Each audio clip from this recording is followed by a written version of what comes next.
Celebrating 49 years on the air, award-winning Farm Week is a production of Mississippi State University Extension. Today on Farm Week, Iran all over the news. If there's a regime change, what does ag look like? Back here at home, citrus being grown in a place you might not expect. We'll explain. In this week's feature, two brothers who won big, partners in life and logging. And it might not look like it on the calendar, but spring has sprung, at least in one exotic location. Farm Week starts right now.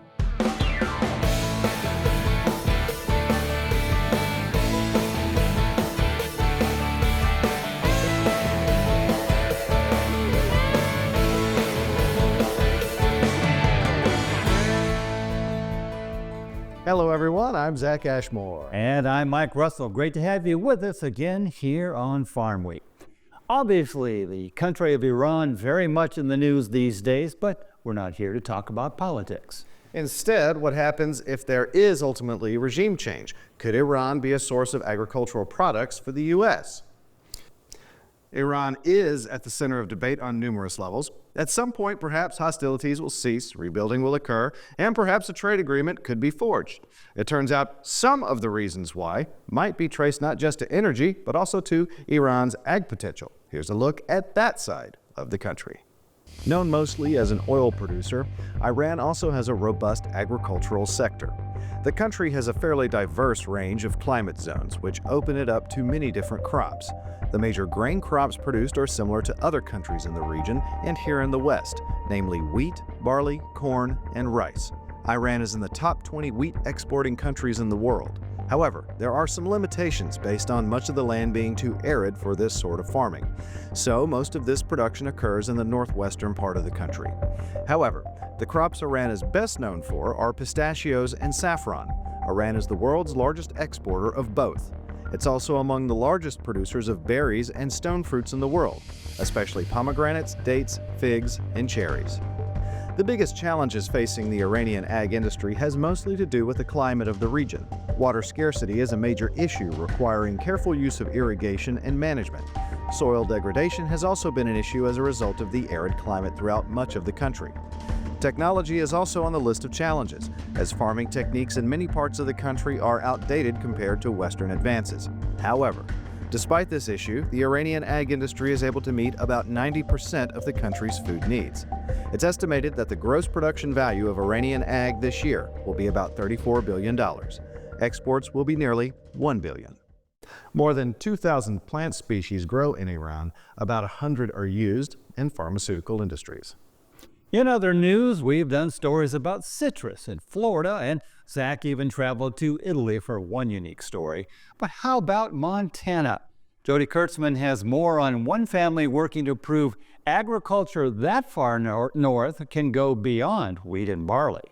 13-year-old Hattie Barkley It just helps the soils. doesn't mind getting her hands dirty. And worms? That is a earthworm. They're her specialty. I am the worm expert. They make the soil healthy. Those worms are helping grow something you would never expect to find in southeast Montana. They're of limes and lemons. Hattie and her parents are growing citrus fruits inside this climate-controlled greenhouse. Right now it's February, and actually it's probably April in here. There's also a peach tree. Right now it has more than 1,100 blossoms, each one pollinated by hand. You just take a paintbrush and you touch each one. And the Barkleys have always had a passion for growing things. We've always liked to garden, but as far as the citrus and stuff, no. Citrus fruits are now thriving inside this greenhouse. This is a lemon lime bush. Last year they harvested about 30 lemons and limes. I think every year we'll get something new, hopefully. The Barkleys have been experimenting with new fruits and vegetables since they built this greenhouse in 2021. Give the energy to the peach. Now they're ready to share what they've learned. We have high school kids, FFA, college kids come out and look at the greenhouse just for an example of what there is out there. Agriculture is such a big tent. When we talk agriculture, you think, oh, you have to have 300 cows and you have to have 3,000 acres of farmland. Todd says this greenhouse is proof that's not always the case, because in here, the Barkleys are growing new ideas of what Montana agriculture can look like. Inside here, they grow so fast. In southern gardening this week, it's native to our state, says the Mississippi Department of Wildlife, Fisheries, and Parks. It's an evergreen holly known as the weeping holly. Here's Eddie Smith with that and more.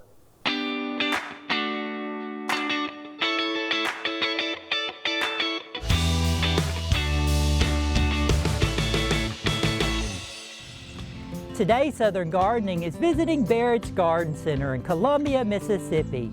They have some gorgeous weeping yaupon hollies growing on the property. Weeping yaupon holly is an elegant evergreen shrub or small tree known for its distinctive cascading branches and fine textured foliage. The foliage is glossy and dark green on the upper surface, with a slightly paler underside, creating a vibrant year-round display. Each leaf has finely serrated edges, though they are not as sharp or pronounced as those of some other hollies. This North American native produces an abundance of bright red berries in fall and winter, which provides ornamental interest and attracts birds. It thrives in USDA hardiness zones 7 through 10 and is well suited for warm climates. Weeping yaupon holly grows best in full sun to partial shade and adapts well to various soil types, including sandy, loamy, or clay soils, as long as they are well drained. Its graceful, weeping form makes it a striking focal point in gardens. Regular pruning can help maintain its shape, but it generally retains its elegant cascading habit with little intervention. The weeping yaupon holly is a durable and attractive addition to southern landscapes.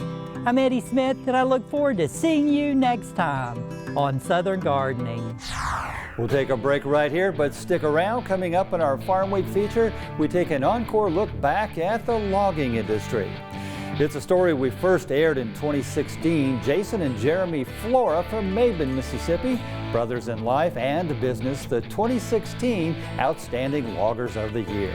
How did they get started, and how did their way of doing business result in a big win? The answer coming up on Farm Week. Don't go away.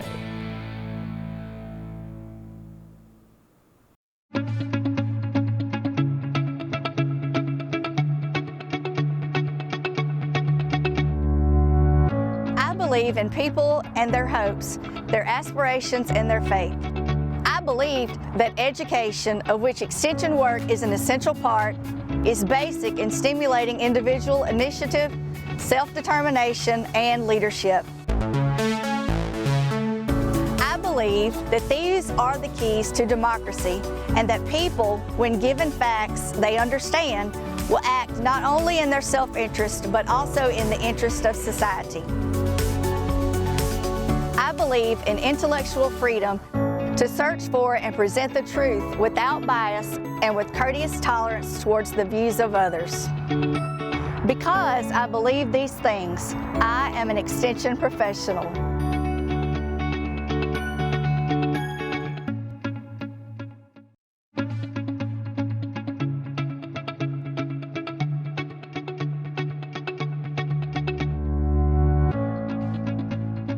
I believe in people and their hopes, their aspirations, and their faith. I believe in my own work and in the opportunity I have to make my life useful to humanity. I believe that education is a lifelong process, and the greatest university is the home. That my success as a teacher is proportional to those qualities of mind and spirit that give me welcome entrance to the homes of the families that I serve.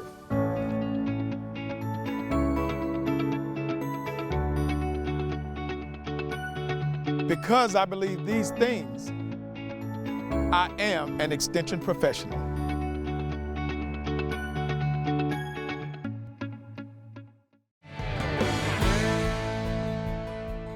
Time for the market report. The grain rally continues. This week, corn's the biggest winner in that, while cattle prices finally seeing some pushback. We'll get into it. But first, the numbers. What were the week's biggest gains and losses? And then some more USDA reports on our row crop outputs. And finally, as grain prices continuing to go up, an analyst tells us what we can expect from this. So, markets closed, once again trending up, this time with livestock split. Let's take a look. The week's biggest gain, corn, up 20.5 cents, nearly a 5% increase from the previous week. The week's biggest loss, live cattle, down nearly a dime. That's about a 4% decrease from the previous week. So, despite international issues affecting prices, we'll get into that in just a bit. First, some more numbers from the USDA concerning our row crop products, specifically oilseeds, grains, and cotton. Looks like production higher than last year. In the oilseeds report, soybeans crushed for crude oil in January, 6.84 million tons, up over 7% compared to last year's 6.38 million tons. Crude oil produced 2.63 billion pounds, up 4% from last year. Canola seeds crushed for crude oil in January, up over 1.5% compared to 2025. Crude oil produced 167 million pounds, up 4% from last year. Edible tallow production about 81 million pounds, up 15% from last year, while inedible tallow production 282 million pounds, down 7% from last year. In the grain crushings report, total corn consumed for alcohol and other uses over 500 million bushels in January. Total consumption down 2% compared to last year. Uses included about 93% for alcohol, up 22% from last year. Corn for fuel alcohol down 1% from last year. Corn consumed in January for both dry and wet milling fuel production at about 92% and 8% respectively. In the cotton systems report, extra long staple cotton consumed on the cotton system 138,000 pounds, up 7% from last year. Total man-made fiber consumed about 18 million pounds, down 3% from this time last year. Total number of spindles on the cotton system, 573,000. January this year, active spindles down 3% compared to this time last year. In our row report, obviously the big news is prices affected by conflict in Iran. However, there are other factors at play affecting prices, namely trade. Market analyst Sue Martin characterizes the situation as China stepping in to buy out of necessity. Well, I thought it was interesting because today, on Friday, we had Foreign Ag Service report a sale of 275,000 metric tons of corn to unknown destinations. Now, we've been having off and on sales going to unknown destinations. Of course, I tend to be an optimist, but I think that's Chinese. China needs corn. And as of the latter part of December, through the month of January into February, China had bought triple the amount of sorghum from the U.S. that they did the whole marketing or calendar year last year. And so, their weather was horrific, both in corn and wheat country. They started off very dry and then ended up in floods, and so bad that the government stepped in to help farmers get the crops out. So the quality isn't there. In the meantime, the hog production hasn't slowed down in China, much to the dislike of the government. It's increased. And so the price of pork in China, they compare it to the price of tomatoes, second lowest on record. And so, there just is a need for corn, but also there's a need for soy meal. Now, China doesn't tend to import soy meal, but on Friday, they made an agreement, and it started back in January, but they lowered the tariffs down, I think, 85% on canola and, of course, canola meal. I thought that was interesting, taking canola meal, because they tend to like to crush their own soybeans. And so they are importing beans. Of course, we know they're huge buyers this week out of Brazil.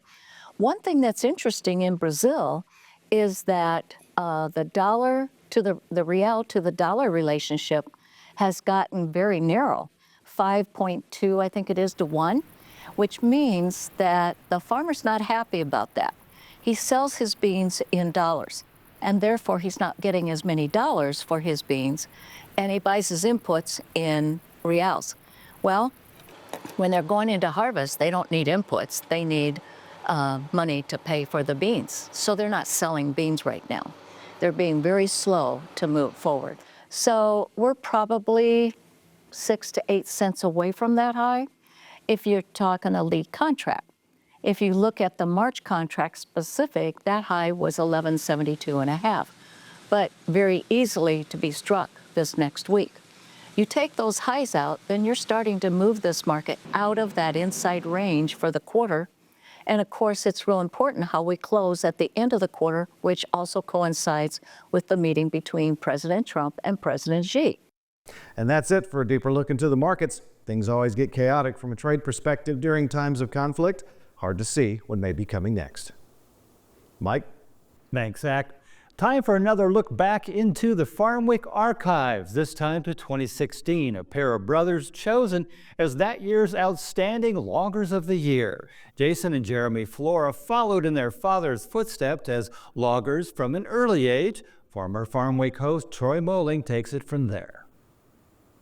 Together since 1999, and we started when we was 6 years old, working in the woods. With a beginning like that, one might say Jason and Jeremy Flora's career was planned out by the time they hit elementary school. They cut their teeth by cutting wood for their father, a logger himself. Their childhood was spent honing their skills, even skipping school to pitch in when one of their dad's workers didn't show.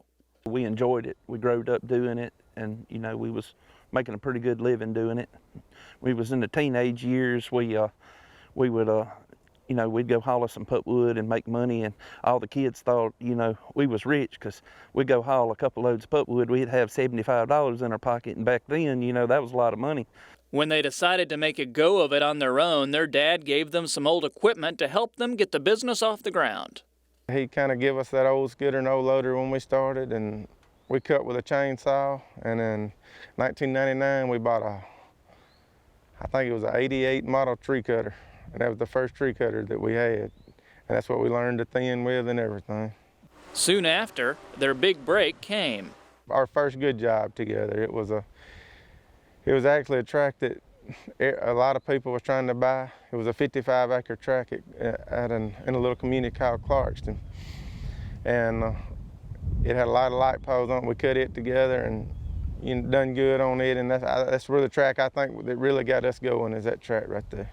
Little by little, their reputation grew. Business is good with as many as 3 supervised crews working different jobs. The Floras own 6 logging trucks and have contracts on 7 more. They even bought their first new knuckle boom loader in 2005. The brothers specialize in thinning pine plantations. Jeremy negotiates with landowners, and Jason takes the lead on the equipment side. We work together in the woods, if somebody misses, I'll fill in or he'll fill in. So, it works good together having a partner, because if I need to take off and go fishing, I've got the ability that I can take off and go fishing. And if he needs to go to ball tournaments with his little girls, he can take off and go, and we've got somebody there to run the show, It takes both of us to run the size operation that we're running, I'd hate to know I come out here and had to run it by myself. This well-oiled logging machine caused the Mississippi Forestry Association to take notice in the form of a nomination for Outstanding Logger of the Year. What was a nomination has now turned into a win. Actually, the nomination came forth from one of our association board members who had personally had Flora to log their timber and were just completely satisfied with the job that they did. That award is selected by our Timber Harvesting Committee, and the Timber Harvesting Committee is made up of members from across the state, folks that work for various forestry industry companies and other groups across the state. They're looking for a logger that has a good business sense and good business abilities. Safety record is really important for that committee when they select the Outstanding Logger of the Year. In fact, since forming the company almost 20 years ago, there hasn't been a single workday loss accident. As impressive as that is, in order to take the crown for Outstanding Logger of the Year, the winner must also possess professionalism when it comes to dealing with people and the environment. What sets the Flora brothers apart is their honesty. Even if it's an 80-year-old lady or a 50-year-old guy who has the knowledge on forestry and know what to expect, the payment is the same. So they handle everything and they'll give them the paycheck by the end of the day. That's kind of the theme that you hear over and over, is they treat people like you would want to be treated. They're very friendly, they're part of their community, they support their local organizations, the civic organizations, the schools, the local businesses. They're just a very integral part of their communities. Everybody knows them, everybody likes them, and you just couldn't ask for better neighbors. You'd like them as neighbors as well as loggers. The interactions they have with the landowners is just fantastic. They're willing to look out for the landowners, and they have a good relationship with everyone they work with, which is a huge benefit for them and a huge benefit for the landowners they work with. To be the winner is just a huge plus for the company, for them personally as well. It shows just what they do for the industry and how well they take care of themselves and their workers and the landowners and just the natural resource that we have out here. You can look around here, and if you don't see any trees scratched up from the equipment. They take care of it. Through it all, they've managed to make sure family stays at the forefront of the family business, even if a friendly sibling rivalry sometimes gets in the way. It's still like that today. And if he talks about something he can do out here better than anybody running a knuckle boom or a tree cutter, we all laugh about it and just go on. And I tell him I'm better at it, but I don't tell him. Well, we always pushed each other because, this one always wanted to be the top one. We got old enough to start running chainsaws. We'd fight to whoever could cut the wood up with the chainsaw. It's always a push for each other. He comes at me and says, "Oh, you ain't doing nothing." I said, "Yeah, I'm doing more than you think I did. You ain't answered my phone 50 times today." Other members of the family are involved in flora logging too. Their wives, Kimberly and Ashley, work together to make sure day-to-day operations run smoothly behind the scenes. They're really smart, and they keep the business side of this thing going.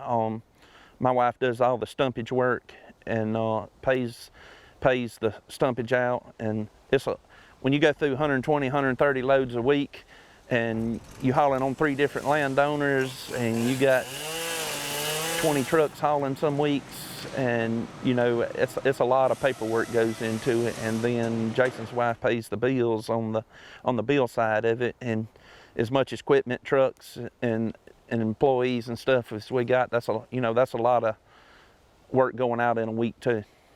There's even been talk of bringing in Jeremy's oldest son to help run the business one day. In the meantime, the Flora brothers will have no shortage of customers. If you want them to cut your trees today, you better hurry up today and book them, because the wait time is 2 years. For them to get this award, it will help them market themselves even better. I guess now the waiting time will be 3 years. Always fun to look back. And Troy Moling, by the way, now works at the Co-op Communicators Association in Nebraska. Well, next week, an encore look at our groundbreaking series, The Hungriest State. In these first 2 parts next week, we meet the fisher folk. In years past, Mississippi's Gulf Coast was known for great fishing and shrimping, but a series of disasters, along with excessive rain, have decimated the fishing industry. Fishermen are left wondering how they'll buy fuel for the boats, let alone pay their bills. The Hungriest State, that's next time on Farm Week. Before we go, spring is just around the corner, and that means flowers with their majestic colors will start appearing coast to coast. One of the most famous displays is in Carlsbad, California, just north of San Diego, my old stomping grounds. Reporter Olivia Gonzalez-Britt has more. It draws more than 150,000 visitors every year, a springtime tradition that's become one of the most recognizable flower displays in the entire world. And once you see it, you understand why. Rolling hills painted in rows of red, pink, orange, and yellow. A view that staff says never gets old.